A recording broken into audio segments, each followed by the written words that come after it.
Говорејќи пред неговите приврзаници на еден предизборен митинг во Висконсин, председателот Доналд Трамп се осврна и врз инцидентот со пакетите со експлозивни направи, упатени до поранешниот председател Барак Обама и екс-државниот секретар Хилари Клинтон, како и до други членови на Демократската партија и до телевизијата CNN.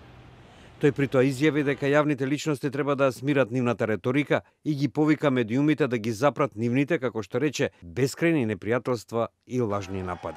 The language of moral condemnation and destructive routine, these are arguments and disagreements that have to stop. No one should carelessly compare political opponents to historical villains. Американскиот подпредседател Майк Пенс пак вети целосна истрага и откривање на организаторите. These cowardly acts are despicable and have no place in American society. Претходно поранешниот американски државен секретар Хилари Клинтон оцени дека Соединетите држави минуваат низ вознемирувачки период. Ова е период на длабоки подолби и затоа треба да се обединиме заедно, рече Клинтон во Мајами на еден предизборен митинг.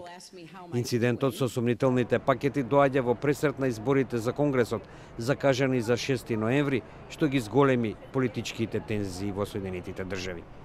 Телевизиската мрежа CNN наведе дека на пакетот со можен експлозив било напишано името на Џон Бренан, поранешен директор на ЦИА, кој сега е коментатор за оваа телевизија.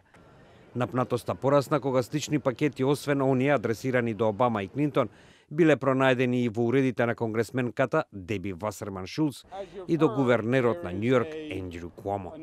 Деновиве сличен пакет му беше упатен и на милиардерот Џорџ Сорос, кој всушност е главен финансиер на политичарите на Демократската партија. До сега никој не ја презеде одговорноста, но извори блиски на FBI сметаат дека тоа би можело да биде координирана акција.